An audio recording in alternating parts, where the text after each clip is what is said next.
au cabinet médical maintenant, ouais. Voilà. si vous le voulez bien. Alors. Non, mais je dois avoir un truc qui va pas parce que je me surprends à chanter sur mes trucs. Sur vos chansons. Et Bah, c'est mon épouse Nicole me dit non, mais écoute, ça va pas, non, tu chantes sur des chansons, tout ça.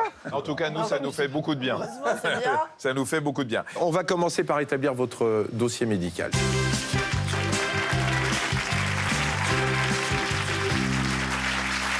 Montagnier, Gilbert, c'est votre vrai nom? Oui, monsieur. Très oui, bien. docteur, pardon. Non, non, mais appelez-moi. Oui, appelez-moi docteur, je préfère.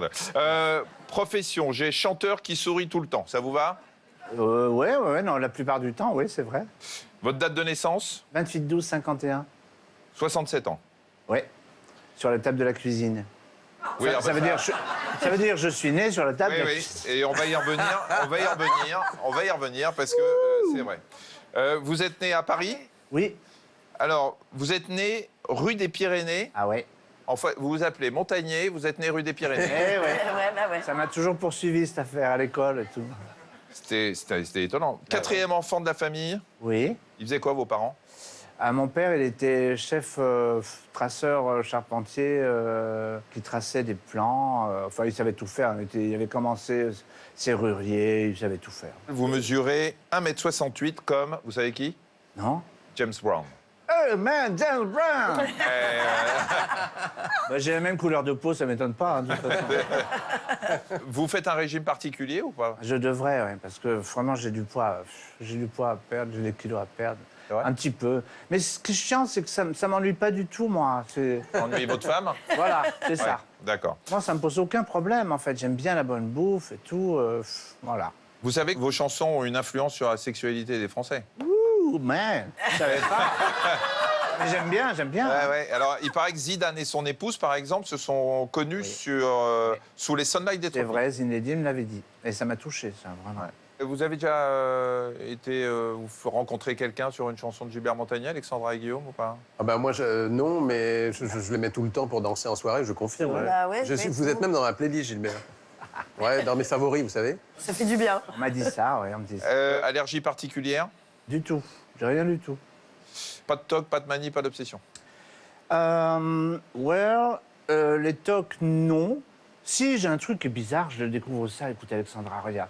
Quand je me brosse les dents, je comprends pas pourquoi. Je prends la brosse comme ça et je tiens le tube de dentifrice dans l'autre main, comme s'il allait s'envoler. Je trouve ça nul. Je trouve ça nul comme tout. Faut que j'arrête tout de suite, hein. Mais c'est vrai, je t'assure, c'est vrai. C'est pas trop grave, docteur. Non, c'est pas. trop Non, grave. enfin, c'est un peu chiant quand même. Ouais, Ah ouais, ouais, c'est un peu ouais. chiant. Ça vous énerve quand les gens disent aveugle au lieu de non-voyant ou pas? Non, maintenant c'est passé. C'est au début, quand j'ai commencé, je trouvais que c'était nul parce que je comprends pas. On associe, enfin moi je pensais ça. On associait le mot aveugle toujours à des trucs négatifs, quoi. Il a une politique aveugle, il a un machin. Pourquoi aveugle? Moi je suis aveugle. J'ai jamais été aveuglé par rien du tout.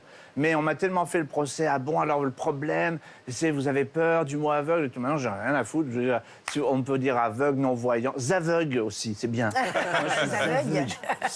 Je vais vous poser quelques questions de check-up auxquelles vous pouvez répondre le plus vite possible. Quelle musique vous donne la chair de poule? Ah, la soul music, le rhythm and blues, le vrai rhythm and blues, la soul music et les compositeurs de musique dite classique parce que c'est eux qui ont tout inventé.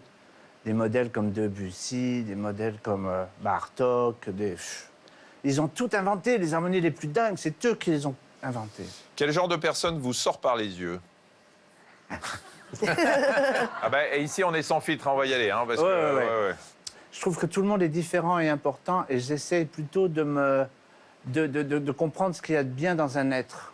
Il y a toujours quand même quelque chose d'infime, des fois, mais bien. Dupont de Ligonnès, il avait un bon coup de bêche, par exemple, pour le...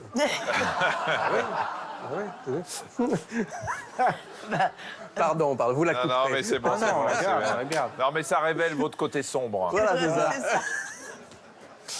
Qu'est-ce que vous n'avez jamais digéré dans votre vie?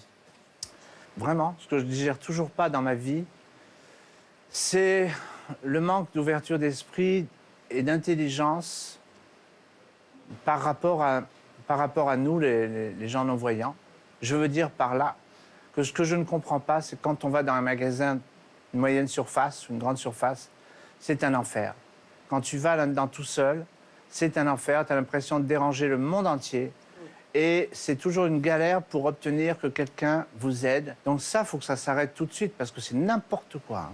Est-ce que le fait d'être non-voyant, où vous avez bien sûr besoin énormément d'aide, notamment pour aller au supermarché, etc., fait que vous êtes très dépendant et que cette dépendance est peut-être ce qu'il y a de plus lourd à porter quand on est non-voyant ou pas? Ah non, alors moi non.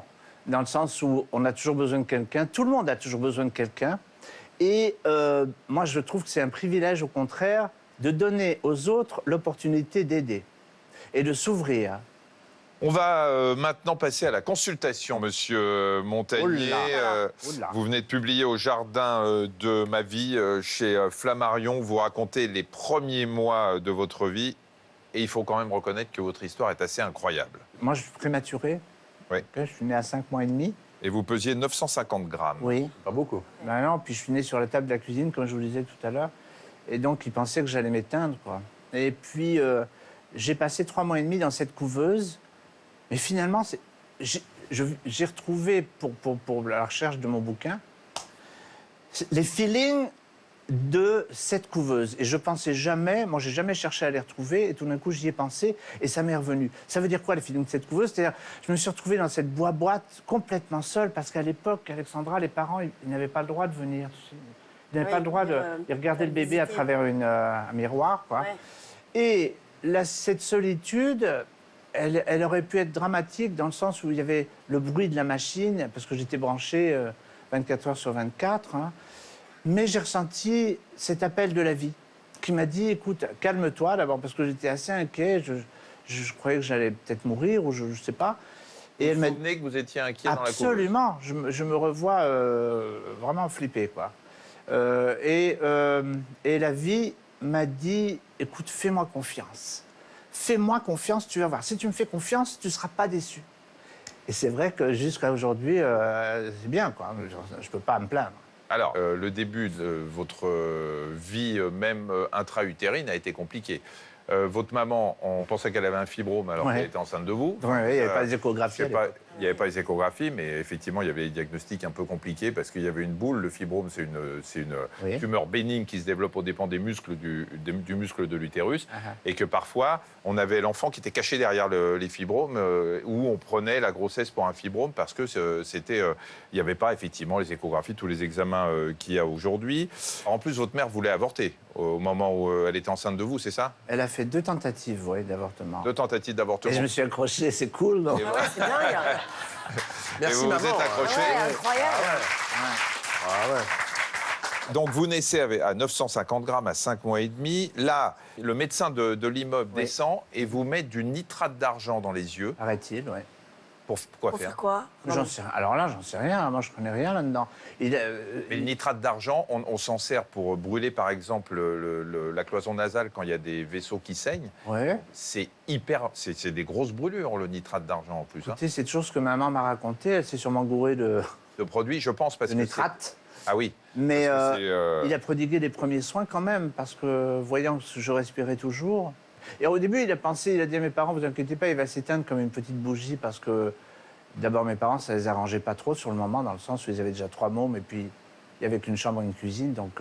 Vous êtes donc dans cette couveuse Oui. et pour vous permettre de survivre, on met beaucoup d'oxygène dans la Oui. couveuse. Ah ouais. À l'époque, on ne savait pas bien doser Exactement. l'oxygène Mhm. et c'est cet oxygène qui vous a brûlé les yeux et les nerfs optiques. Oui, c'est un surdosage.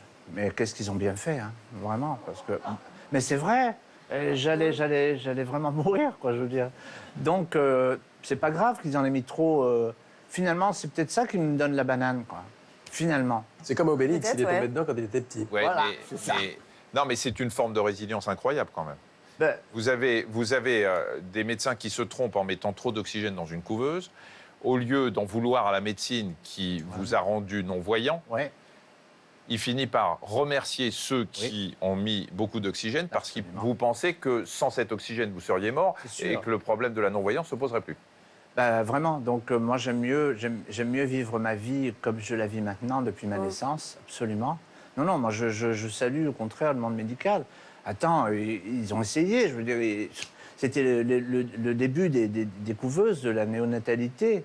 Et comment vos parents prennent la chose quand on leur dit que vous êtes non-voyant?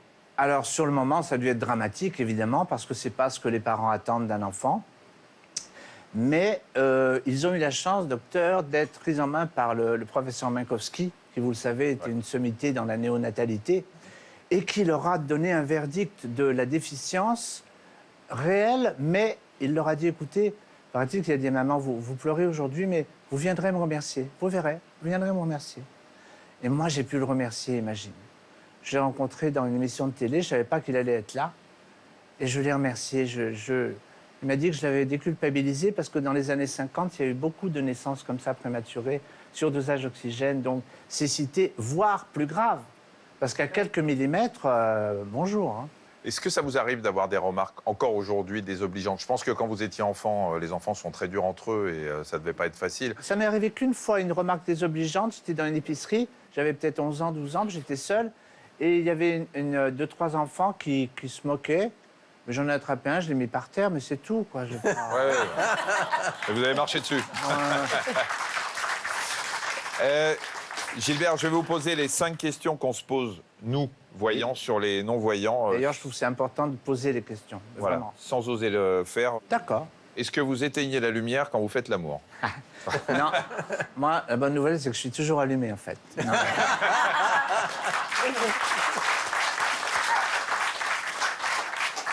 Est-ce que vous vous trouvez beau? Je me trouve pas pire, ouais, je me trouve pas mal. Je perds pas trop de temps à me regarder dans la glace, si vous voulez. Mais le plus important, c'est pas le miroir, c'est le miroir personnel qu'on a dans son esprit. À celui-là, on peut pas trop lui mentir, quoi. Donc, j'essaie d'avoir une bonne image dans mon miroir à moi, quoi. Comment choisissez-vous vos vêtements?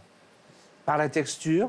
Mais c'est vrai, je m'en fous un peu des couleurs. Moi, je veux dire, c'est vraiment abstrait. Comment je suis... Mon disque dur n'est pas programmé comme ça. Alors, j'essaie de m'y intéresser pour faire genre...